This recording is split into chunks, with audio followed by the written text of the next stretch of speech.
रात का खाना खाने के बाद वंदना जी चुपचाप नैना के कमरे की तरफ गईं। उस समय नैना अपने कमरे की बालकनी में अकेली खड़ी आसमान के तारों को देख रही थी। उसके दिल में अपनों को खोने का दर्द एक बार फिर उमड़ पड़ा था। अपने माता पिता की याद में उसकी आंखें नम हो गई थीं। बालकनी की ठंडी हवा के बीच नैना फफक फफक कर रो पड़ी और आसमान की तरफ देखते हुए सिसकते हुए बोली, पापा, मम्मा, आप लोग मुझे अकेले छोड़कर क्यों चले गए? आपके बिना मैं कैसे रहूंगी, कैसे जीऊंगी इस दुनिया में? I miss you so much. Mamma papa. भले ही वर्धन परिवार नैना को अपनी जान से भी ज्यादा प्यार करता था, हर पल उसे बेटी की तरह संभालता था, लेकिन एक माँ बाप की कमी को दुनिया का कोई भी रिश्ता पूरा नहीं कर सकता। वो खालीपन ऐसा था जो चाहकर भी कभी नहीं भर सकता था, और यही बात नैना के दिल को अंदर तक चीर रही थी। तभी कमरे के दरवाजे पर किसी के होने की आहट हुई। दरवाजे के पास ही वंदना जी खड़ी यह सारा दृश्य देख रही थीं। नैना ने जैसे ही पीछे मुड़कर देखा, उसने वंदना जी को वहां पाया। बिना एक पल गवाए नैना दौड़कर आगे बढ़ी और सीधे वंदना जी के गले लग गई। उसकी सिसकियां वंदना जी के कंधे पर और तेज हो गईं। वंदना जी ने एक माँ की तरह बहुत ही प्यार से नैना के सिर पर हाथ फेरा, उसकी पीठ सहलाई और उसे शांत कराते हुए बोली, शसो, शांत हो जाओ मेरी बच्ची, शांत हो जाओ। ऐसे रोते नहीं हैं, नैना, मैं हूं ना तुम्हारे पास। नैना को बहलाने और उसका मन हल्का करने के लिए वंदना जी ने प्यार से मुस्कुराते हुए पुरानी यादें ताज़ा की और बोली, अच्छा एक बात बता, तुझे याद है जब मैं और तेरी माँ कॉलेज में थे, हम दोनों पक्की सहेलियां कैसे बनी थीं? तेरी माँ बिल्कुल ऐसी ही जिद्दी और नादान थी, और हम दोनों की दोस्ती कॉलेज में सबसे मशहूर थी। वंदना जी ने बड़े मीठे अंदाज में कॉलेज के दिनों का वो खूबसूरत किस्सा सुनाया, जिसे सुनकर नैना के होठों पर एक हल्की सी मुस्कान आ गई। मौका पाकर वंदना जी ने नैना का हाथ अपने हाथों में थामा, उसकी आंखों में देखा और बहुत भावुक होकर बोली, देख नैना, तेरी माँ मेरे लिए सिर्फ एक दोस्त नहीं, मेरी बहन से बढ़कर थी। आज वो इस दुनिया में नहीं है, पर मैं तुझे देखकर उसे ही महसूस करती हूँ। तू भी तो बिल्कुल मेरी बेटी जैसी है। आज तुझे अपनी उसी माँ की कसम देकर एक वादा मान रही हूँ। तू मुझे कभी मना नहीं करेगी, है ना? बोल, तू मेरा कहा मान लेगी? नैना ने मासूमियत से आंखें उठाकर वंदना जी को देखा और भोलेपन से सिर हिलाते हुए कहा, हाँ आंटी, आप कहिए, मैं आपकी कौन सी बात नहीं मानूंगी। वंदना जी ने धीरे से नैना का हाथ उठाया और प्यार से उसे अपने सिर पर रख लिया, और गंभीर लेकिन दुआ भरे स्वर में बोली, बस मुझे तेरा साथ चाहिए, नैना। मैं चाहती हूँ कि तू रुद्र से शादी कर ले। ये बात सुनते ही नैना पर जैसे बिजली गिर पड़ी। वो बुरी तरह चौंक गई और सदमे में पीछे हट गई। उसका चेहरा पीला पड़ गया और वह कांपते हुए बोली, यह आप क्या कह रही हैं, आंटी? रुद्र और हम दोनों तो बचपन से सबसे अच्छे दोस्त हैं। उससे ज्यादा हमारे बीच कुछ है ही नहीं। मैं इस बात को कभी मान ही नहीं सकती। वंदना जी ने आगे बढ़कर नैना के दोनों हाथ थाम लिए, उनकी आंखों में आंसू आ गए और उन्होंने एक माँ की विनती करते हुए कहा, क्या तू मुझे वचन नहीं दे रही थी, नैना? क्या एक माँ अपनी बेटी से अपनी झोली में बस इतनी सी खुशी नहीं मांग सकती? बस एक बार मेरी बात मान जा, नैना। मुझे मना मत कर, मेरी बच्ची। इनकार मत कर। नैना ने वंदना जी का चेहरा देखा। उस चेहरे पर उसे अपनी ही माँ जैसी ममता, अपनापन और एक गहरी बेबसी दिखाई दी। नैना जानती थी कि उसके माता पिता के जाने के बाद अगर किसी ने उसे माँ जैसा बेशर्त प्यार दिया है, तो वो वंदना जी ही हैं। उन आंखों में अपने लिए असीम स्नेह और चिंता देखकर नैना का दिल पिघल गया। वह चाहकर भी वंदना जी को मना नहीं कर पाई। उसकी आंखें भर आईं और भारी मन से, कांपते हुए होठों से नैना ने धीरे से सिर झुकाकर कह दिया, हाँ। अगले दिन दोनों कॉलेज गए, लेकिन आज नैना का मूड बहुत उखड़ा हुआ था। वह पूरी तरह चुपचाप और खोई खोई सी थी। उसका ये बदला हुआ और शांत रूप देखकर रुद्र से रहा नहीं गया। वो उसके पास आया और प्यार से पूछते हुए बोला, क्या हुआ है आज तुझे, नैना? तू सुबह से इतनी चुपचाप क्यों है? सब ठीक तो है ना? नैना ने खुद को संभाला, चेहरे पर एक हल्की सी बनावटी मुस्कान लाई और बोली, कुछ नहीं यार, बस ऐसे ही थोड़ी थकान महसूस हो रही है। तभी ठीक उसी समय वहां नताशा आ गई। हमेशा की तरह उसने ऊपर से बहुत ही मीठे और दोस्ताना अंदाज में हेलो हाय की। नताशा रुद्र के सामने हमेशा नैना के प्रति बहुत अच्छी और कंसर्न दिखाने का नाटक करती थी, लेकिन उसके मन के अंदर हमेशा कोई ना कोई शातिर चाल चलती रहती थी। दोनों ने मिलकर एक दूसरे को ग्रीट किया और फिर अपने अपने क्लास की तरफ निकल पड़े। क्लास खत्म होने के बाद रुद्र हमेशा की तरह नैना के पास आया ताकि दोनों साथ में कैंटीन जा सकें। लेकिन जैसे ही वह नैना के पास पहुंचा, उसने देखा कि नैना किसी लड़के के साथ खड़ी होकर बात कर रही है। रुद्र को अपनी तरफ आते देख वह लड़का वहां से चला गया। रुद्र ने तुरंत उत्सुकता से पूछा, कौन था वो लड़का? नैना ने थोड़ा संभलकर जवाब दिया, वो अथर्व है। ये सुनते ही रुद्र को एक मौका मिल गया और वो हमेशा की तरह उसे चिढ़ाते हुए बोला, ओह, तो मिस्टर अथर्व से बातें चल रही थीं। आजकल क्लासमेट्स पर कुछ ज्यादा ही ध्यान दिया जा रहा है ना? लेकिन हैरान करने वाली बात ये थी कि हमेशा रुद्र की इन बातों पर झेप जाने वाली या चिढ़ जाने वाली नैना आज बिल्कुल चुप रही। उसने एक शब्द भी पलटकर नहीं कहा। उसका यह असामान्य सा सन्नाटा देखकर रुद्र का मजाक वाला मूड तुरंत उड़ गया। उसे समझ नहीं आया कि नैना इतनी खामोश क्यों है। नैना का मूड ठीक करने और उसके चेहरे पर एक छोटी सी हंसी लाने के लिए रुद्र ने उत्साह से कहा, चल यार, आज ज्यादा मत सोच। आज हम दोनों गोलगप्पा चैलेंज करेंगे। जो जीतेगा वो हारे वाले को पार्टी देगा। बोल मंजूर है। लेकिन आज नैना ने कोई उत्साह नहीं दिखाया। उसने गोलगप्पा चैलेंज पर कोई रिएक्शन नहीं दिया और बस बिना कुछ कहे सीधे कैंटीन की तरफ चल दी। नैना का ऐसा अजीब और ठंडा व्यवहार देखकर रुद्र अंदर तक हैरान और थोड़ा परेशान हो गया कि आखिर बात क्या है। ठीक उसी वक्त नताशा मौके का फायदा उठाकर दौड़ती हुई रुद्र के पास आए और अपनी मीठी मुस्कान के साथ बोली, रुद्र, तुम अकेले यहाँ क्या कर रहे हो? सुनो ना, आज मुझे पेरिस घूमने जाना है। वहाँ आज एक बहुत ही स्पेशल इवेंट और पार्टी है और मैं चाहती हूँ कि तुम भी मेरे साथ चलो। प्लीज मना मत करना। रुद्र ने बिना किसी झिझक के तुरंत मना करते हुए कहा, सॉरी नताशा, आज मेरा मूड बिल्कुल नहीं है और कुछ जरूरी काम भी हैं। तुम अगली बार कभी कहोगी तो मैं पक्का चलूंगा। अभी तुम अकेले ही घूम आओ और अच्छे से एंजॉय करो। नताशा का चेहरा उतर गया और उसकी आंखों में निराशा साफ झलकने लगी। पेरिस ट्रिप कैंसल होते देख उसका दिल उदास हो गया। लेकिन तभी रुद्र ने अपनी जेब से फोन निकाला, बिना एक पल गनवाए मोबाइल बैंकिंग खोली और तुरंत 5 लाख रुपए नताशा के खाते में ट्रांसफर कर दिए। फोन की स्क्रीन नताशा की तरफ बढ़ाते हुए उसने कहा, ये लो, मैंने पैसे भेज दिए हैं। तुम आराम से पेरिस जाओ, दिल खोलकर शॉपिंग करो, घूमो और पूरा एंजॉय करो। इस बार मैं नहीं आ पा रहा हूँ, पर नेक्स्ट टाइम प्रॉमिस हम साथ चलेंगे। अपने अकाउंट में 5 लाख रुपए आते ही नताशा का उतरा हुआ चेहरा एक पल में चमक उठा। गम और निराशा का नाटक हवा हो गया और उसकी आंखें पैसों की चमक से खुशी से चौंधिया गईं। पैसे देखकर उसके अंदर का लालच जाग उठा और वह खुद को रोक नहीं पाई।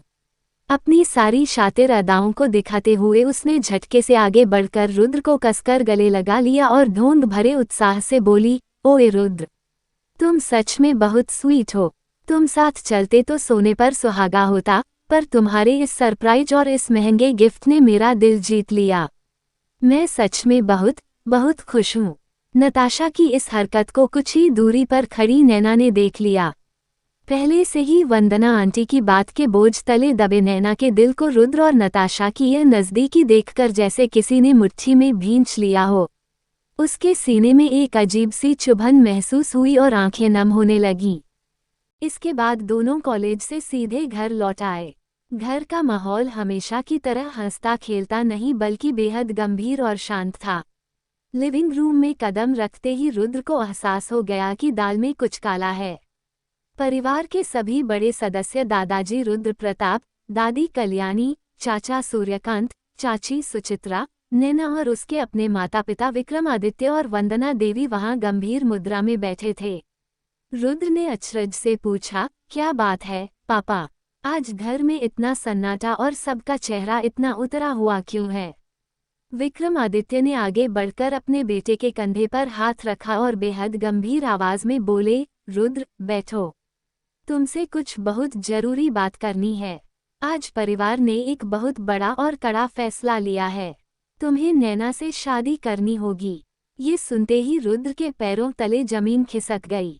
वह बुरी तरह चौंक गया और झटके से पीछे हटते हुए बोला, क्या शादी? पापा, आप लोग होश में तो हैं ना? मैं और नैना, हम दोनों सिर्फ अच्छे दोस्त हैं। बचपन से एक साथ बड़े हुए हैं, भाई बहन जैसा रिश्ता है हमारा। मैं यह शादी कभी नहीं कर सकता। घर का हर सदस्य रुद्र को समझाने के लिए आगे आया। दादाजी रुद्र प्रताप ने प्यार से समझाया, बेटा रुद्र, परिवार के भविष्य और सुरक्षा के लिए यह फैसला लिया गया है। रुद्र अपनी जिद पर अड़ा रहा। उसने सिर हिलाते हुए साफ इनकार कर दिया और गुस्से व झुंझलाहट में बोला, नहीं, मैं ऐसा कभी नहीं करूंगा। एक दोस्त से शादी का रिश्ता जोड़ना मेरे बस की बात नहीं है। और आप लोग अच्छी तरह जानते हैं कि मैं नताशा से प्यार करता हूँ। मैं नताशा के साथ अपनी जिंदगी बिताने का सपना देखता हूँ, फिर आप लोग मुझसे ये जबरदस्ती क्यों कर रहे हैं? पूरे कमरे में एक बार फिर सन्नाटा छा गया। कोई कुछ नहीं बोल पा रहा था। तभी वंदना देवी आगे बढ़ी। उनकी आंखों में आंसू थे, लेकिन चेहरे पर एक मां की लाचारी और जिद दोनों थीं। उन्होंने रुद्र के सामने हाथ जोड़ दिए और कांपते हुए गले से बोली, रुद्र, अगर तू अपनी इस मां से थोड़ा भी प्यार करता है तो मुझे मना मत कर। मैं तुझे अपनी कसम देती हूँ बेटा, तुझे नैना से यह शादी करनी ही होगी। मां के मुंह से कसम की बात सुनकर रुद्र अंदर से टूट गया। वह समझ नहीं पा रहा था कि वह क्या करे। आखिरकार भारी मन से उसने फैसला किया कि वह नैना से खुद बात करेगा और उसे समझाएगा। वहां मौजूद सभी लोगों के सामने ही रुद्र गुस्से और खींच से भरा हुआ सीधा नैना के पास गया, जो वहीं सहमी हुई बैठी थी। उसने नैना के सामने हाथ जोड़ते हुए लगभग गिड़गिड़ाते हुए कहा, देख नैना, तू तो समझदार है। तू ही घर वालों को समझा देना कि यह शादी मुमकिन नहीं है। तू जानती है ना कि मैं नताशा से प्यार करता हूँ और मेरी जिंदगी में उसके लिए क्या जगह है। तू मना कर दे प्लीज। रुद्र को पूरी उम्मीद थी कि नैना सबके सामने इस शादी से साफ इनकार कर देगी और बात टल जाएगी। लेकिन इसके विपरीत नैना ने अपनी नम और उदास आंखें उठाईं। वंदना आंटी को दिया गया वो वचन और अपनी बेबसी उसे याद आ गई। उसने रुद्र की आंखों में देखते हुए बिना किसी झिझक के पूरे परिवार के सामने बहुत ही शांत और दृढ़ स्वर में कह दिया, नहीं रुद्र, मैं मना नहीं करूंगी। मैं इस शादी के लिए तैयार हूँ। मुझे मंजूर है। सबके सामने नैना के मुंह से यह बात सुनते ही रुद्र का दिमाग सुन्न पड़ गया। उसके मन में एक भयंकर गलतफहमी घर कर गई। उसे लगा कि नैना हमेशा से यही चाहती थी कि वो उसके साथ जबरदस्ती शादी करना चाहती है। रुद्र को ऐसा महसूस हुआ कि नैना उसकी और नताशा की मोहब्बत की परवाह न करके मतलबी बन गई है और परिवार के दबाव का फायदा उठाकर उसे अपने बंधन में बांध रही है। इस गहरी गलतफहमी और धोखे के एहसास ने पल भर में रुद्र के मन में नैना के प्रति बेइंतहा नफरत और कड़ट भर दी। गुस्से से आग बबूला होकर रुद्र अपने कमरे में आ गया और गुस्से में आकर उसने कमरे का दरवाजा जोर से बंद कर दिया। वो कमरे में इधर उधर टहल रहा था, उसका खून खौल रहा था। उसके दिमाग में बस यही घूम रहा था कि नैना इतनी स्वार्थी कैसे हो सकती है। उसने नैना के इस फैसले को उसकी जिद और उसकी कोई सोची जी चाल मान लिया था और गलतफहमी में आकर वह नैना से बेइंतहा नफरत करने लगा था। उसे लग रहा था कि जिस दोस्त पर उसने आंख बंद करके भरोसा किया, उसी ने उसकी मोहब्बत और उसकी भावनाओं की पीठ में खंजर घोंप दिया है। उधर हॉल में सन्नाटा पसर गया था। परिवार के सभी सदस्य अपनी जगह सन बैठे थे। नैना का दिल अंदर से टूट चुका था। वह जानती थी कि रुद्र उसे गलत समझ रहा है और उससे नफरत करने लगा है। अपनी बेबसी और इस दर्द को सहन न कर पाने के कारण नैना खुद को रोक नहीं पाई। वह सिसकते हुए उठी और सीधे रुद्र के कमरे की तरफ गई। उसने कांपते हुए हाथों से रुद्र के कमरे का दरवाजा खटखटाया और धीरे से अंदर दाखिल हुई। उसकी आंखें आंसुओं से पूरी तरह भीगी हुई थीं और गला रुंधा हुआ था। वो टूटे हुए स्वर में बोली, रुद्र, प्लीज मेरी बात सुनो। तुम जो सोच रहे हो वैसा बिल्कुल भी नहीं है। मेरी मजबूरी। लेकिन नैना को अपनी बात पूरी करने का मौका तक नहीं मिला।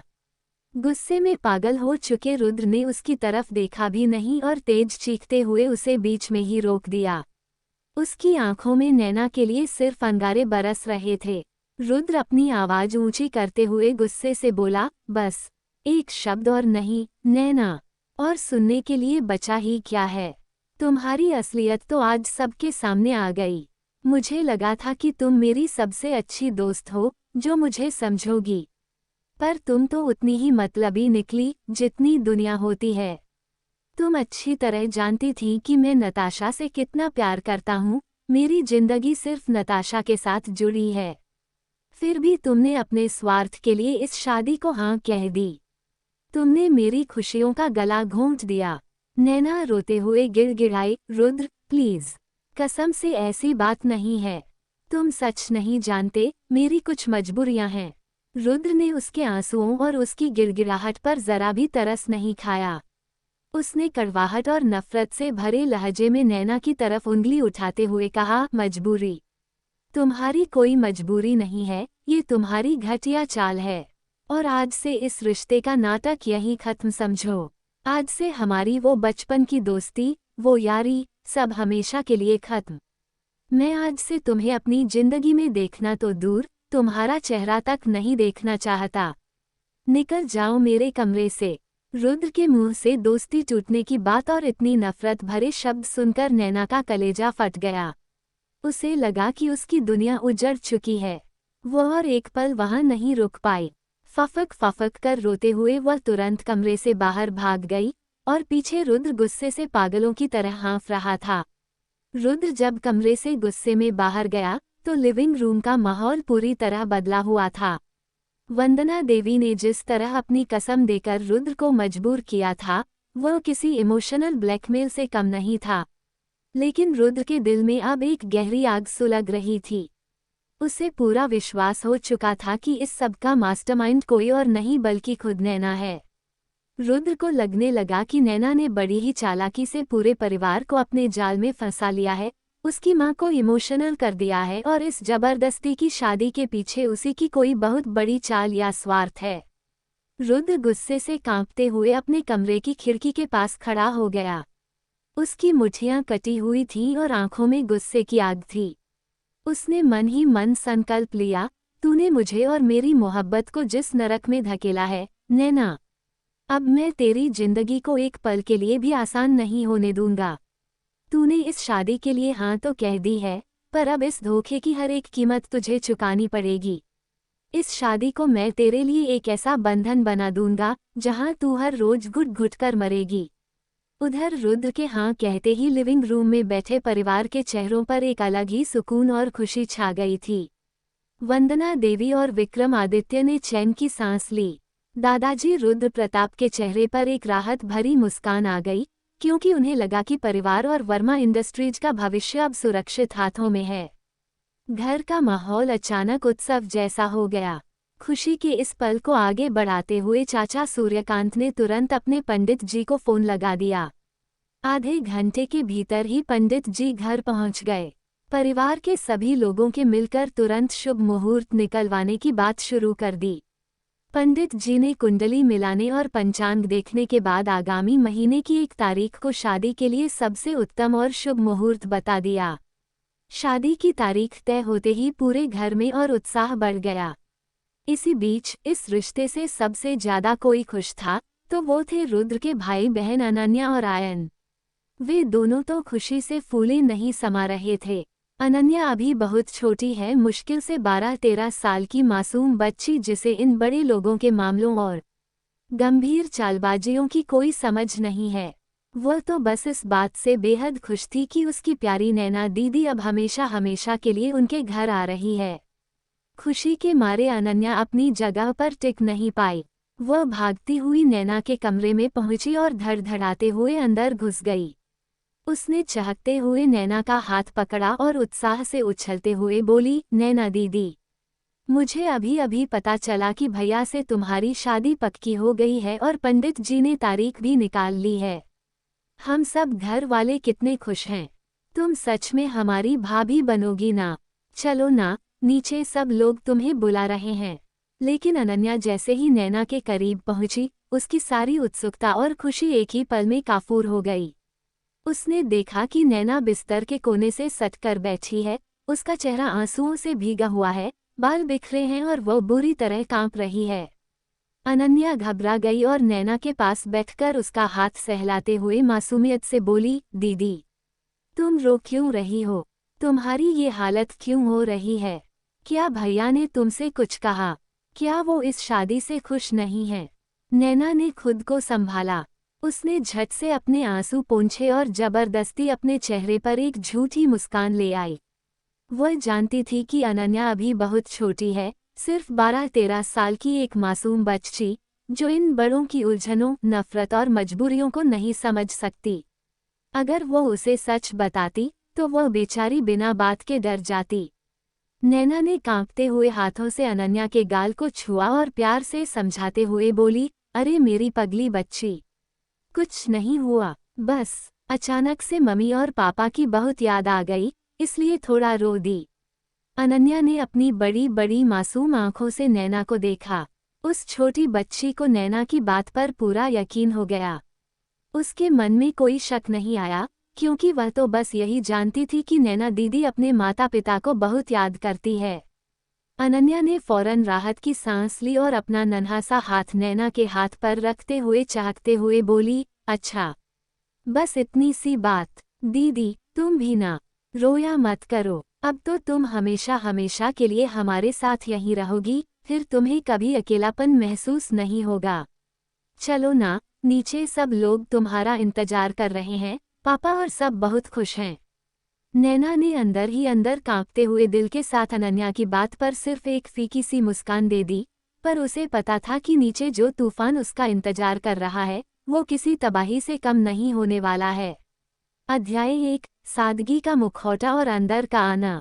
सब ने मिलकर यह फैसला लिया कि यह विवाह किसी बड़े होटल या धूमधाम से नहीं होगा, बल्कि बात को जितना संभव हो सके गोपनीय और सीमित रखते हुए इसे केवल घर के लोगों और कुछ खास नज़दीकी रिश्तेदारों की मौजूदगी में घर के अंदर ही सादगी से संपन्न किया जाएगा। बाहर के किसी भी व्यक्ति को विशेष रूप से आमंत्रित नहीं किया गया, ताकि किसी भी तरह की चर्चा या हंगामा न हो। इस तरह दिन बीतते गए और आखिरकार वह महाशुभ दिन भी आ गया, जिसे लेकर हर एक के मन में एक अज्ञात आशंका और मिश्रित भावनाएं थीं। शादी की सभी तैयारियों और आयोजनों में परिवार के सभी लोग बहुत व्यस्त थे। इस विवाह में परिवार के अलावा नैना और रुद्र के 4 पक्ष के घनिष्ठ मित्र भी शामिल हुए, रहन, कबीर, समीर और आयुष। इसके साथ ही नैना की सबसे पक्की दोस्त और सुख दुख की साथी प्रिया भी वहां मौजूद थी, जिसे देखते ही नैना और अधिक भावुक हो उठी। विवाह की रस्में शुरू होने से ठीक पहले प्रिया सीधा नैना के कमरे में चली गई। वहां नैना शादी का भारी जोड़ा पहने, हाथों में सुंदर आलता लगाए, अकेले मुंह नीचे करके बिस्तर के कोने पर बैठी थी। उसकी आंखों से लगातार आंसू बह रहे थे और वह डर से कांप रही थी। प्रिया ने जैसे ही नैना को देखा, उसने तुरंत उसे गले से लगा लिया और उसकी पीठ सहलाते हुए समझाने लगी, नैना, देख, मैं जानती हूँ ये सब तेरे लिए कितना कष्टदायक और अप्रत्याशित है, लेकिन भगवान पर भरोसा रख। सब कुछ ठीक हो जाएगा। तू ऐसे टूट जाएगी तो कैसे चलेगा? मैं जानती हूँ तेरी कोई मजबूरी है, लेकिन इस तरह रोने से तेरी तबीयत खराब हो जाएगी। नैना और कुछ न कह पाई, वह सिर्फ प्रिया को कसकर पकड़कर फफक फफक कर रोने लगी। दूसरी तरफ रुद्र के वे चारों घनिष्ठ मित्र रहन, कबीर, समीर और आयुष रुद्र को समझाने के लिए उसके कमरे में आए थे। वे जानते थे कि रुद्र इस शादी को लेकर कितना क्रोधित है और प्रतिशोध की आग में जल रहा है। रहन ने रुद्र के कंधे पर हाथ रखकर समझाने वाले स्वर में कहा, भाई, मैं जानता हूँ ये सब तेरी मर्जी के खिलाफ हो रहा है और तू नताशा को बहुत चाहता है, लेकिन अब हालात ऐसे हो गए हैं कि परिवार की इज्जत के लिए तुझे ये कदम उठाना पड़ रहा है। कृपया मंडप में कोई हंगामा मत करना और परिवार के सामने कोई मर्यादा मत तोड़ना। कबीर ने भी उसका समर्थन करते हुए समझाया, हाँ रुद्र, शांत रह। नैना के साथ भी यह सब कम जबरदस्ती नहीं हो रही है, इसलिए थोड़ा धैर्य रख और हालात को समझने की कोशिश कर। समीर और आयुष ने भी उसे गुस्से में कोई गलत कदम न उठाने की सलाह दी। लेकिन रुद्र के कान में उनकी एक भी बात नहीं जा रही थी। उसकी आंखों में केवल प्रतिशोध की आग जल रही थी। वो गुस्से से लाल होकर पागलों की तरह बोला, तुम लोग मुझे और मत समझाओ। जिस लड़की ने मेरे और नताशा के खूबसूरत प्यार को तोड़कर मेरी जिंदगी नरक बना दी, मैं उसे कभी माफ नहीं करूंगा। यह शादी मेरे लिए कोई पवित्र बंधन नहीं है, बल्कि मेरे बदले का पहला कदम है। मैं देखूंगा वह कैसे इस बंधन में चैन से रहती है। अध्याय 2, दहला देने वाला मंडप। इसी तरह की तनातनी के बीच शादी का तय वक्त आ गया और सब मंडप की तरफ बढ़े। मंडप का माहौल बहुत भारी, ठंडा और तनावपूर्ण था। चारों तरफ मंत्रोच्चार गूंज रहा था, लेकिन रुद्र के चेहरे पर शादी की कोई खुशी या झिझक नहीं थी, बल्कि वह किसी जल्लाद की तरह दिख रहा था। विवाह की विभिन्न रस्में चल रही थीं, और जब पंडित जी ने हाथ गांठ बांधने के लिए कहा, तो रुद्र ने इतनी तेजी से और क्रूरता से नैना का हाथ खींचकर गांठ बांधी कि नैना के कोमल हाथ पर लाल निशान पड़ गया और वह दर्द से सिहरकर मन ही मन कांप उठी। मंडप में बैठे होने के बावजूद रुद्र का गुस्सा कम होने का नाम नहीं ले रहा था। सिंदूरदान का समय आते ही रुद्र ने सिंदूर की डिबिया को ऐसे जोर से पकड़ा मानो वह कोई चीज तोड़ रहा हो।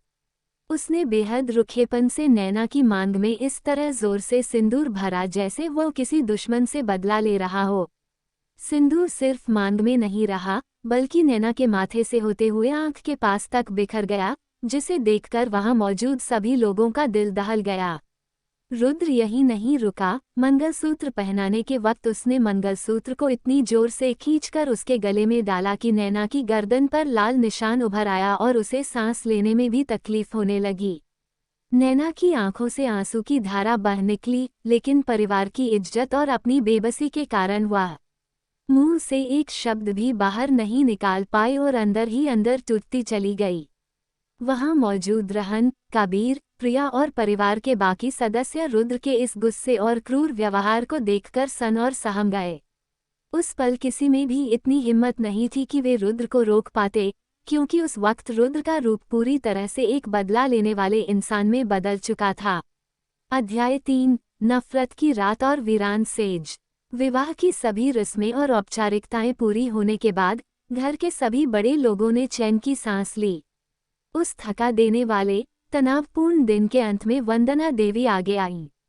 उन्होंने प्यार से अनन्या का हाथ थामा और मुस्कुराते हुए बोली, अनन्या बेटा, जा तो। नैना को उसके कमरे में, यानी रुद्र के कमरे में छोड़ा। अब इस घर की बहू बन चुकी है वो, तो उसे वहीं जाना होगा। ये सुनते ही नैना का दिल मानो धड़कना भूल गया। उसके पैरों तले की जमीन खिसक गई और उसकी आंखों में खौफ तथा लाचारी का सैलाब उमड़ पड़ा। उसने तुरंत कांपते हुए सिर हिलाया और गिड़गिड़ाने वाले स्वर में कहा, नहीं माँ जी, प्लीज, मैं रुद्र के कमरे में नहीं जाऊंगी। आप चाहें तो मुझे घर के किसी भी पुराने कोने में, किसी दूसरे कमरे में रख दीजिए, पर मुझे वहां मत भेजिए प्लीज। वंदना देवी ने नैना की हालत पर थोड़ा तरस खाते हुए उसे प्यार से समझाया, बेटी, तू भी कैसी बातें कर रही है। शादी के बाद यह इस घर का दस्तूर है, पति पत्नी को एक ही कमरे में रहना होता है। तू जरा भी डर मत, रुद्र को मैं खुद समझा दूंगी। जा, अनन्या के साथ चुपचाप चली जा। वंदना देवी के आदेश और परिवार के दबाव के आगे नैना की एक न चली। वह बेबस होकर अपनी ही किस्मत पर रोती हुई अनन्या के साथ रुद्र के कमरे की तरफ बढ़ गई। जब अनन्या ने दरवाजा खोलकर नैना को अंदर पहुंचाया, तो कमरे का नज़ारा देखकर नैना की सांसें जैसे थम गईं। पूरा कमरा लाल और गुलाबी गुलाब की पंखुड़ियों से सजा हुआ था। जगह जगह जलती हुई मोमबत्तियों की मध्यम रोशनी और बीचों बीच फूलों से सजा हुआ वह गद्देदार पलंग साफ गवाही दे रहा था कि यह किसी सुहागरात का कमरा है। परिवार वालों ने कितनी उम्मीदों और सपनों के साथ इस कमरे को सजाया होगा, लेकिन नैना के लिए ये खूबसूरत कमरा किसी कालकोठरी या नरक से कम नहीं था। अनन्या ने भोला भाला सा चेहरा बनाते हुए नैना का हाथ छोड़ा और चहकते हुए बोली, दीदी देखो ना, भैया का कमरा कितना सुंदर सजाया है सबने। अब मैं जाती हूँ, तुम आराम करो। इतना कहकर अनन्या मुस्कुराती हुई कमरे से बाहर निकल गई और बाहर से दरवाजा बंद कर दिया। नैना उस बंद कमरे में अकेली रह गई। वह दहशत और ठंडक से बुरी तरह कांप रही थी। मुश्किल से 10-15 मिनट ही बीते होंगे कि अचानक बाहर से दरवाजे पर एक जोरदार धक्का लगा। रुद्र गुस्से में खौलता हुआ अंदर दाखिल हुआ, लेकिन जैसे ही उसकी नज़र कमरे की उस सजावट, लाल गुलाबों और फूलों से सजे बिस्तर पर पड़ी, उसका गुस्सा 7वें आसमान पर पहुंच गया। उसके माथे की नसें तन गईं और उसकी आंखें अंगारे बरसाने लगीं।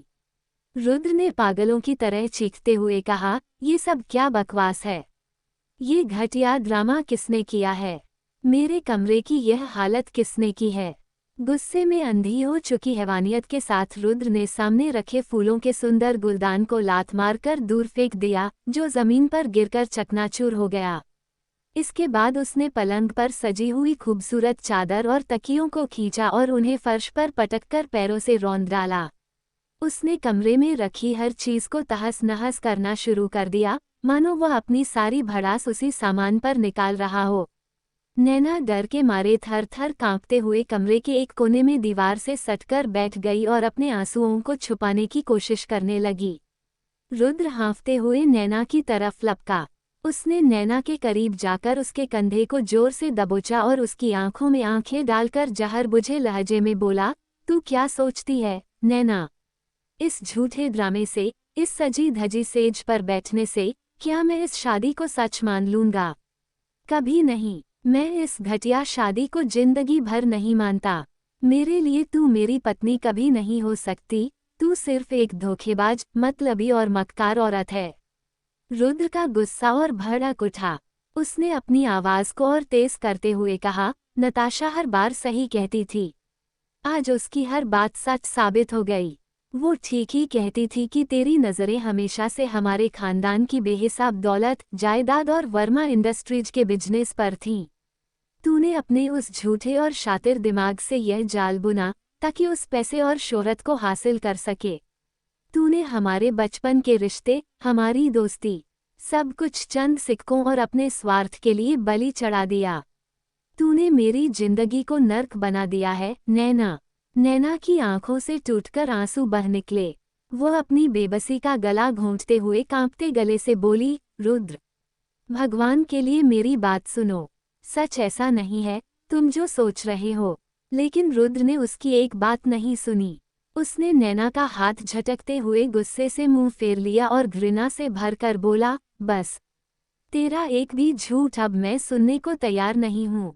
तेरी शक्ल देखना भी मेरे लिए किसी सजा से कम नहीं है।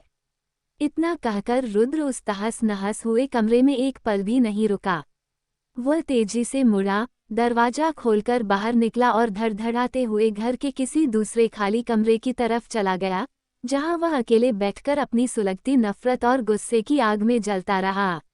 अध्याय 4, सुबह का जहर और सन्नाटा। गुस्से से आग बबूला हुआ रुद्र उस बिखरे हुए कमरे से निकलकर सीधे घर के गेस्ट रूम में आ गया। उसने अंदर से दरवाजा बंद कर लिया और पागलों की तरह कमरे में यहाँ वहाँ टहलने लगा।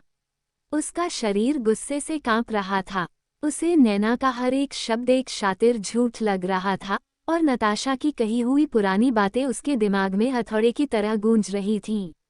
रुद्र ने मन ही मन कसम खाई कि वह इस धोखे की हर एक बूंद का हिसाब नैना से चुकाएगा। वह इस शादी को नैना के लिए किसी कैदखाने से भी बदतर बना देगा।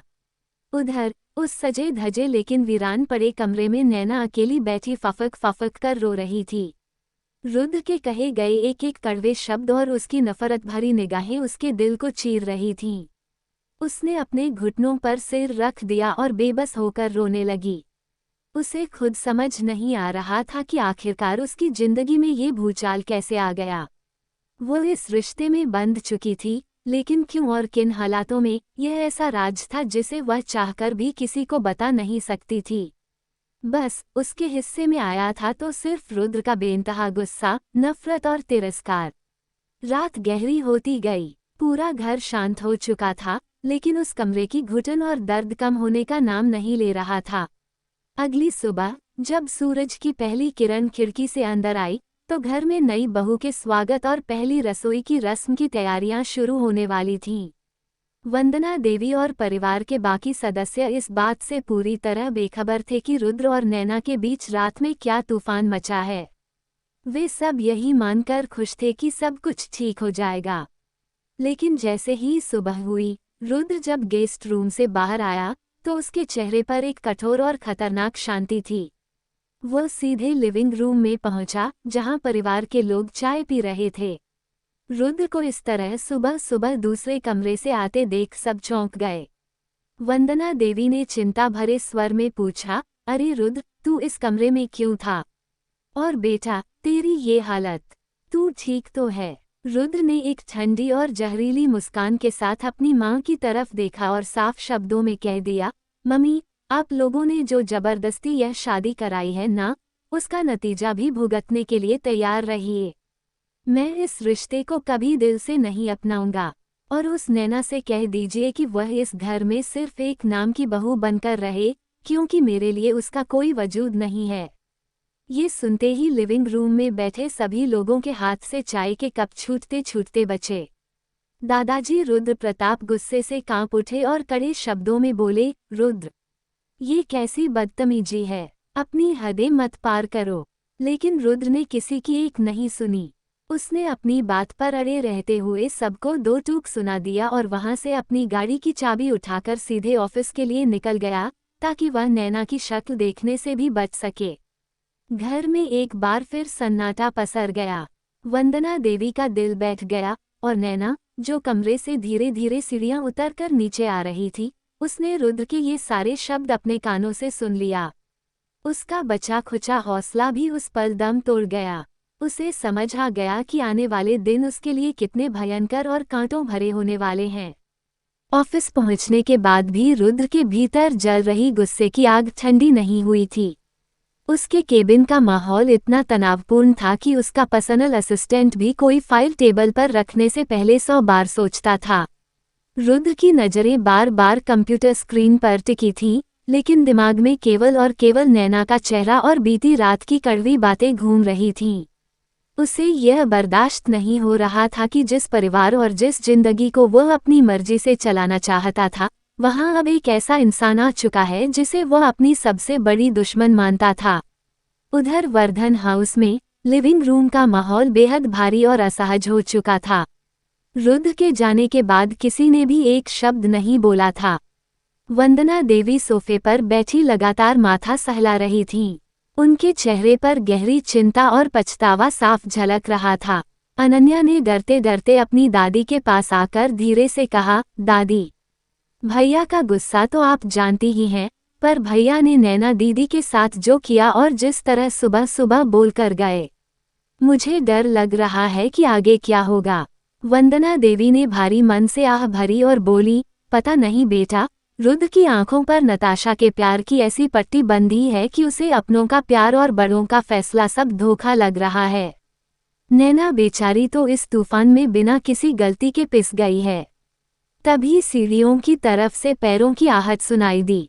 सबने उधर देखा। नैना धीरे धीरे कदम बढ़ाते हुए नीचे आ रही थी। उसने एक साधारण सी साड़ी पहन रखी थी और उसके चेहरे का रंग पूरी तरह उड़ा हुआ था। उसकी सूजी हुई आंखें और मायूस चेहरा बयां कर रहा था कि उसने रात भर एक पल भी आंखें नहीं बंद की थीं। सीढ़ियों के आखिरी पायदान पर पहुंचकर नैना रुक गई। उसकी हिम्मत नहीं हो रही थी कि वो किसी की आंखों में आंखें मिला सके। वंदना देवी ने आगे बढ़कर प्यार से नैना का हाथ थामा और सांत्वना देते हुए बोली, बेटी नैना, आ, यहाँ बैठ। तू रात की बातों को दिल पर मत ले। रुद्र का स्वभाव थोड़ा उग्र है, पर समय के साथ सब ठीक हो जाएगा। मैं जानती हूँ तेरे लिए ये सब बहुत कठिन है। नैना ने फीकी सी मुस्कान लाने की कोशिश की, लेकिन उसके होंठ कांप उठे। उसने बेहद धीमी और रुंधी हुई आवाज में कहा, माँ जी, मैं सब समझती हूँ। मेरी वजह से आप सबको भी शर्मिंदा होना पड़ रहा है। आप मेरी चिंता मत कीजिए। घर के बड़े बुजुर्गों ने नैना की इस सहनशीलता को देखा तो उनका दिल और भी पसीज गया, लेकिन वे भी मजबूर थे। इस घर में अब नैना की स्थिति एक ऐसी मेहमान जैसी बन चुकी थी जिसे हर कोई देख तो सकता था, पर अपना नहीं सकता था। दिन का वक्त जैसे तैसे कटा। घर के नौकर चाकर भी दबी जुबान में रुद्र और नैना की इस बेमेल शादी की चर्चा करने लगे थे। नैना ने खुद को रसोई और अपने कमरे तक ही सीमित कर लिया। वो किसी से ज्यादा बात नहीं कर रही थी। उसे अच्छी तरह एहसास हो चुका था कि रुद्र के इस घर में उसका स्वागत सिर्फ नफरत और तिरस्कार के साथ हुआ है, और आगे का सफर कांटों से भी ज्यादा खतरनाक होने वाला है। शाम ढलने लगी और सूरज डूबते ही वर्धन हाउस के गेट पर रुद्र की गाड़ी के हॉर्न की आवाज गूंजी। गाड़ी की आवाज सुनते ही घर के बाकी सदस्यों की सांसें थोड़ी देर के लिए थम गईं। आने वाला वक्त और भी भयानक तूफानों का संकेत दे रहा था। गाड़ी के हॉर्न की आवाज सुनते ही लिविंग रूम में बैठे सभी लोगों के चेहरे पर एक अजीब सी खामोशी छा गई। वंदना देवी ने तुरंत नौकर को हिदायत दी कि वह रुद्र के आते ही उसके पानी और कॉफी का इंतजाम करे। कुछ ही पलों में मुख्य दरवाजा खुला और रुद्र कोट के बटन खोलते हुए अंदर दाखिल हुआ। उसके चेहरे पर दिन भर की थकान साफ झलक रही थी, लेकिन उस थकान के पीछे वही पुरानी सुलगती हुई आग और बेहिसाब गुस्सा साफ महसूस किया जा सकता था। रुद्र की नज़र सबसे पहले लिविंग रूम में मौजूद वंदना देवी पर पड़ी। उसने अपनी मां को देखा, लेकिन उसके चेहरे पर कोई भाव नहीं आया। वह बिना किसी से कुछ कहे सीधे सीढ़ियों की तरफ बढ़ने लगा। तभी वंदना देवी ने थोड़ा आगे बढ़कर उसे रोकते हुए कहा, रुद्र, जरा रुक। थोड़ी देर बैठ, बात करनी है। रुद्र रुक गया। उसने गहरी सांस ली और अपनी मां की तरफ देखते हुए रूखे स्वर में बोला, मम्मी, इस वक्त मुझमें किसी भी फालतू बात को सुनने की ताकत नहीं है। दिन भर ऑफिस के तनाव के बाद अगर आप सोचती हैं कि मैं यहाँ बैठकर कोई लंबी चर्चा करूँगा, तो आप गलत हैं। फालतू बातें नहीं हैं रुद्र, घर की बात है, वंदना देवी ने थोड़ा सख्त होते हुए कहा। तू इस तरह ऑफिस से सीधे मुंह फेरकर निकल जाता है और घर का माहौल क्या है, इसका तुझे कोई अंदाजा है? नैना पूरे दिन कमरे से बाहर नहीं निकली है। कम से कम घर की मर्यादा का तो ख्याल रख। रुद्र का चेहरा गुस्से से एक बार फिर लाल हो गया। उसने तंज कसते हुए कहा, मर्यादा? जिस रिश्ते की नींव ही धोखे और जबरदस्ती पर रखी गई हो, उस रिश्ते में मर्यादा की बात आप किससे कर रही हैं, मम्मी? और रही बात नैना की, तो उसे मेरे कमरे में या इस घर में जो करना है करे, लेकिन वह मुझसे किसी भी तरह के पति वाले हक या रिश्ते की उम्मीद न रखे। मेरे लिए उसका वजूद एक अजनबी से भी बदतर है।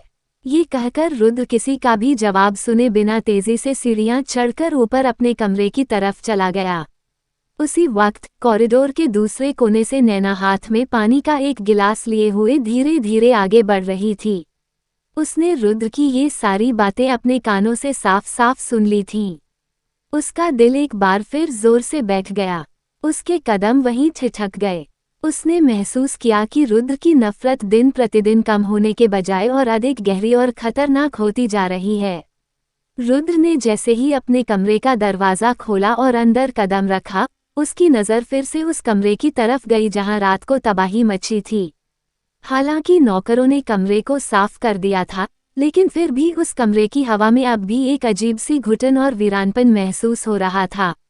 रुद्र ने कोट उतारकर सोफे पर फेंका और अपनी टाई ढीली करते हुए बालकनी की तरफ निकल गया, ताकि खुली हवा में कुछ देर सांस ले सके।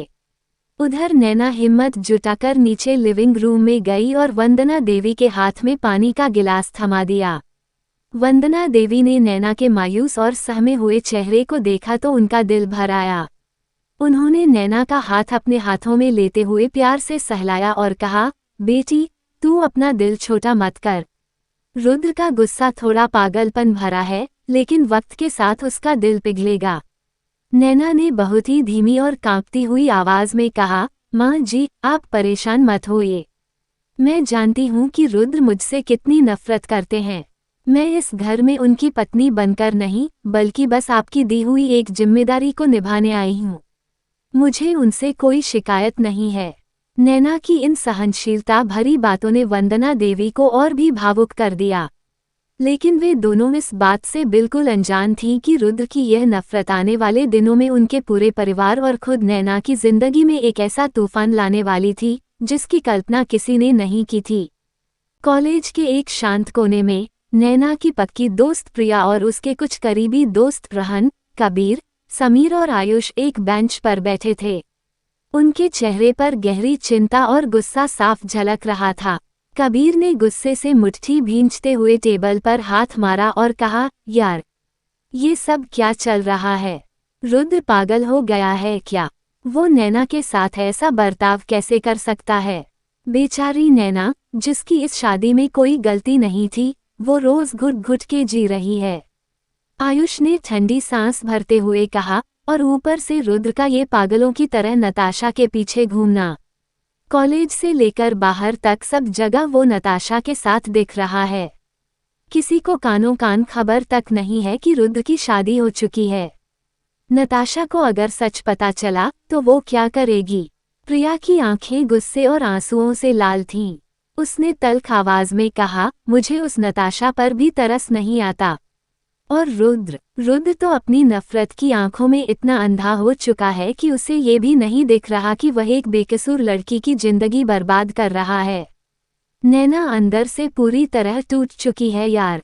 हम ऐसे चुपचाप तमाशा नहीं देख सकते, हमें कुछ करना होगा। रहन, जो रुद्र का बहुत पक्का दोस्त था, वह भी इस स्थिति से परेशान था। उसने सिर झुकाते हुए कहा, मैं समझ रहा हूँ प्रिया। रुद्र से मैंने कई बार बात करने की कोशिश की, पर वो नफरत की आग में इतना जल रहा है कि उसे कुछ सुनाई नहीं देता। लेकिन हम इतनी आसानी से हार नहीं मान सकते। कॉलेज के एक शांत कोने में रुद्र अपने दोस्तों रहन, कबीर, समीर और आयुष के साथ खड़ा था। रहन ने उसके कंधे पर हाथ रखते हुए गंभीर आवाज में समझाया, रुद्र, अब बहुत हो गया भाई। तू कब तक इस सच्चाई से आंखें मूंदता रहेगा? नैना अब तेरी पत्नी है। उसने तेरे साथ 7 फेरे लिए हैं। वह तेरे घर में एक अनाथ और बेसहारा लड़की की तरह जी रही है जिसका इस दुनिया में अपना कोई नहीं है। तू अपनी नफरत में इतना अंधा क्यों हो गया है कि तुझे उसका हाल नहीं दिखता? रुद्र का पारा 7वें आसमान पर पहुंच गया। उसने गुस्से में अपना हाथ झटकते हुए दहाड़ा, बकवास बंद करो तुम सब। उस लड़की ने मेरी जिंदगी बर्बाद की है। वो सिर्फ एक धोखेबाज है और मैं उसे कभी अपनी पत्नी नहीं मानूंगा। मुझे मत सिखाओ कि मुझे क्या करना है। लेकिन इन बातों से बेखबर थोड़ी ही दूरी पर नताशा खड़ी थी जो कॉलेज में रुद्र को ढूंढने आई थी। झाड़ियों के पीछे से उसने दोस्तों की यह बात साफ साफ सुन ली, नैना अब तेरी पत्नी है। ये शब्द नताशा के कानों में किसी जहरीले तीर की तरह चुभे। उसके पैरों तले जमीन खिसक गई, उसकी आंखें फटी की फटी रह गईं और उसका चेहरा गुस्से और सदमे से पीला पड़ गया। जिसे वह अपना हक समझती थी, वह किसी और का हो चुका था। उसका दिमाग पूरी तरह सुन्न हो गया और वह बिना कुछ कहे पागलों की तरह वहां से अपनी कार की तरफ भागी। सीधे अपने आलीशान बंगले पर पहुंचकर नताशा का गुस्सा एक खौफनाक सुनामी की तरह फूट पड़ा। उसने घर का दरवाजा जोर से धक्का देकर खोला और एक साइको की तरह चीखते हुए तोड़फोड़ शुरू कर दी। उसने हॉल में रखे महंगे मार्बल के शोपीस, शीशे की सेंटर टेबल और सजावट का सारा सामान उठाकर फर्श पर पटक दिया। छन छन की आवाज के साथ कांच के टुकड़े चारों तरफ बिखर गए। उसके घर के नौकर और गार्ड्स डर के मारे कोने में दुबक गए, क्योंकि नताशा की आंखें लाल थीं और उसका बर्ताव किसी दरिंदे जैसा हो चुका था।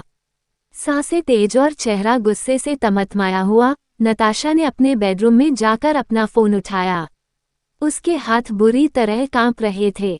उसने तुरंत एक शातिर सुपारी किलर का नंबर मिलाया और खतरनाक, ठंडी आवाज में कहा, मुझे एक लड़की का खेल हमेशा के लिए खत्म करना है। नाम नैना है। उसका कोई परिवार नहीं है, इसलिए उसके पीछे रोने वाला कोई नहीं होगा। मुझे कल तक उसका ऐसा एक्सीडेंट या कांड चाहिए कि वो इस दुनिया से हमेशा के लिए मिट जाए। कीमत जो मांगोगे मिलेगी, बस वो जिंदा नहीं बचनी चाहिए। फोन काटकर नताशा पागलों की तरह शैतानी हंसी हंसने लगी। उसके अपने घर का सामान बिखरा पड़ा था और उधर वर्धन हाउस में अनगिनत खतरों से अनजान नैना अपनी सूखी आंखों से सिर्फ अपनी टूटी हुई सांसें गिन रही थी। अस्पताल का आईसीयू वार्ड और उसके बाहर का गलियारा मानो किसी जलती हुई भट्टी में बदल चुका था। अंदर नैना जीवन और मृत्यु के बीच फंसी हुई थी। डॉक्टरों के मुताबिक उस पर हुए गंभीर हमले और सिर की चोट के कारण वह टेम्पररी कोमा में चली गई थी, यानी उसकी सांसें चल रही थीं, लेकिन उसका दिमाग और शरीर गहरी अचेत अवस्था में था। बाहर रुद्र का हाल किसी पागल जैसा हो चुका था।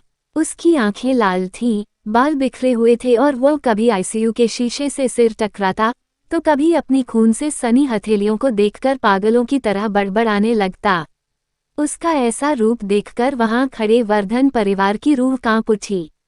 ये सब देखकर वंदना देवी का गुस्सा 7वें आसमान पर पहुंच गया। उनके भीतर का सारा संयम जवाब दे गया और उन्होंने आगे बढ़कर अपनी पूरी ताकत से एक जोरदार तमाचा रुद्र के गाल पर जड़ दिया। तू तो यही चाह रहा था ना रुद्र, आज खुश है ना तू अपनी इस जिद को देखकर? वंदना देवी गुस्से और बेकाबू आंसुओं से कांपते हुए चीख पड़ी, मैंने तो उसे एक राक्षस से बचाने के लिए तेरी शादी उससे कराई थी। मुझे क्या पता था कि मेरा यह फैसला ही उसकी जान का दुश्मन बन जाएगा। इतना कहकर वंदना देवी का कलेजा फट पड़ा और वह फफक कर रोने लगी। उस तमाचे की गूंज और वंदना देवी के उन अल्फाजों को सुनकर रुद्र एकदम सन रह गया। उसका पागलों जैसा व्यवहार एक सेकंड में थम गया और उसके पैरों तले से जमीन खिसक गई। उसने अविश्वास भरी नजरों से अपनी मां को देखा और कांपते हुए स्वर में पूछा, मां, आप क्या बोल रही हैं? और किसे बचाने की बात कह रही हैं? मुझे बताइए, आखिर माजरा क्या है? वंदना देवी ने अपने आंसू पोंछे और दर्द व गुस्से में चीखते हुए सारा सच उगल दिया। तू क्या जानता है रुद्र? वो बेचारी, वो तो तुझसे शादी करने के लिए बिल्कुल तैयार नहीं थी। वो तो मेरी कसम की वजह से मजबूर होकर तेरे साथ 7 फेरे लेने के लिए मानी थी। उसका चाचा, वो शातिर और घिनौना आदमी उसे ढूंढ रहा था, उसे और उसकी जान को खत्म करने के लिए। रुद्र का सांस लेना दूभर होने लगा। वंदना देवी आगे बोलती गईं, उसके पिता की वसीयत के मुताबिक नैना के 21 साल की होने से पहले उसकी शादी होना जरूरी था, वरना उसके पिता की सारी संपत्ति और जायदाद उस ट्रस्ट और उसके चाचा के कब्जे में चली जाती।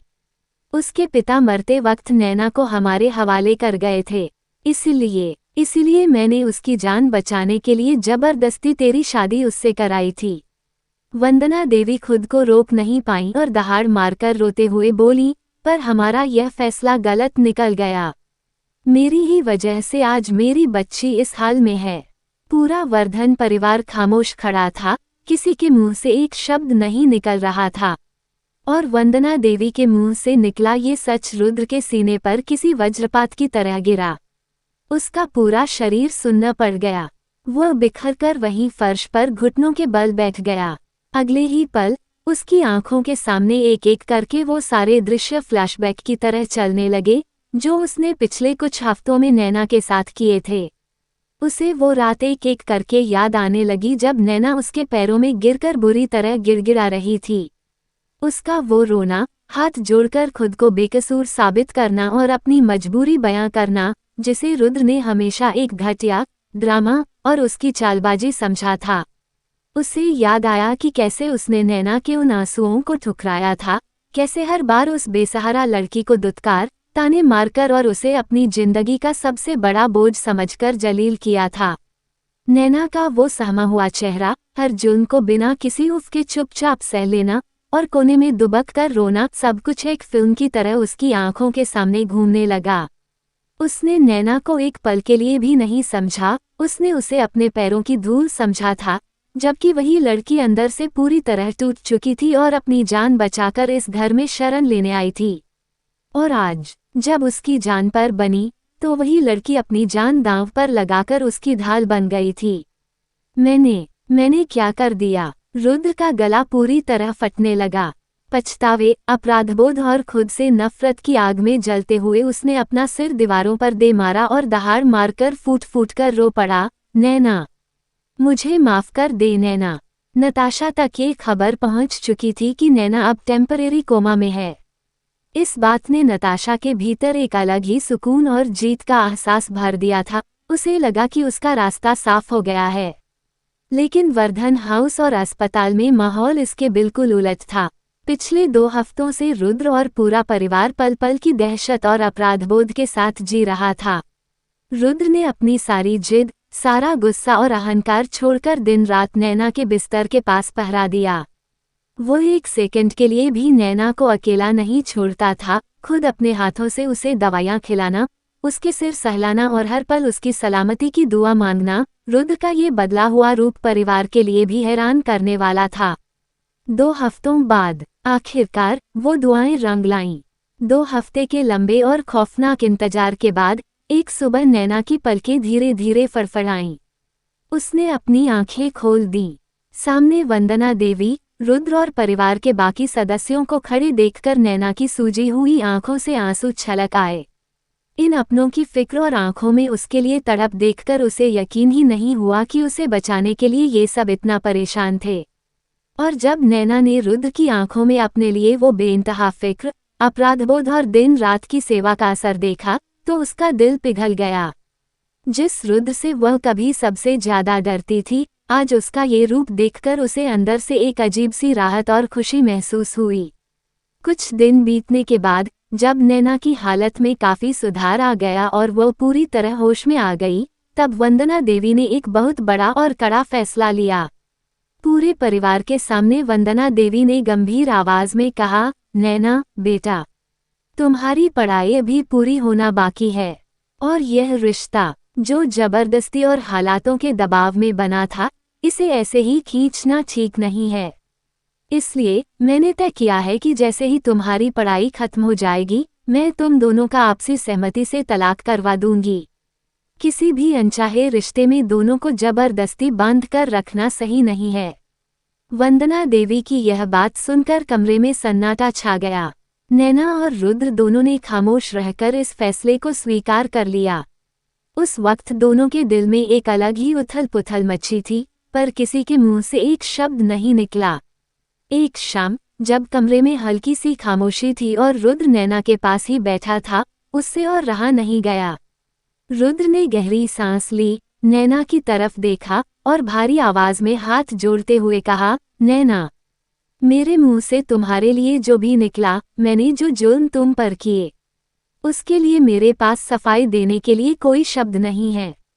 मैं जानता हूं कि मैंने तुम्हारे साथ बहुत गलत किया।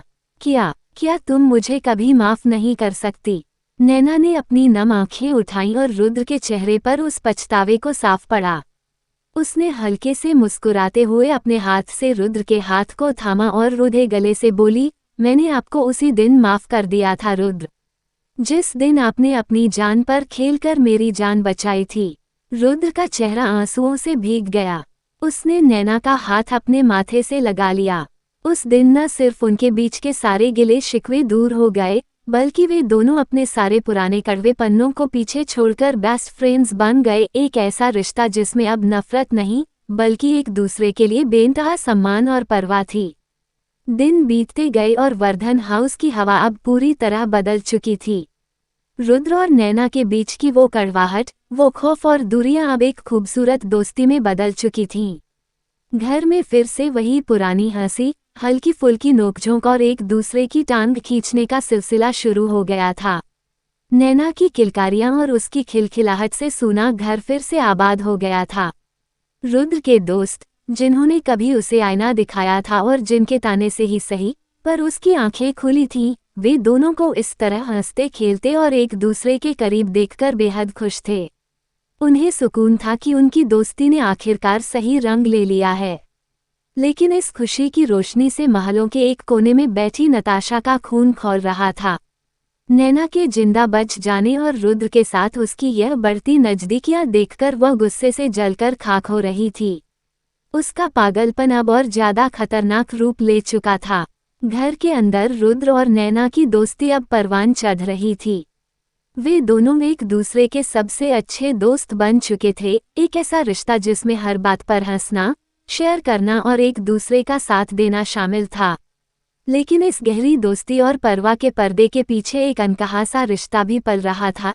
एक ऐसा खिंचाव था जिसे वे दोनों महसूस तो कर रहे थे, पर नाम देने से कतरा रहे थे। कुछ रिश्ते वाकई ऐसे होते हैं जिन्हें चाहकर भी भुलाया नहीं जा सकता, और कुछ डोर ऐसी होती हैं जो दोस्ती से बढ़कर होती हैं, भले ही जुबान से उसे कोई नाम ना दिया जाए। उनके बीच की खामोशी भी अब बहुत कुछ कह जाती थी, बस कमी थी तो उस एहसास को स्वीकार करने की, जिसे वे दोनों वक्त के भरोसे छोड़कर बस इस खूबसूरत सफ़र का लुत्फ़ उठा रहे थे।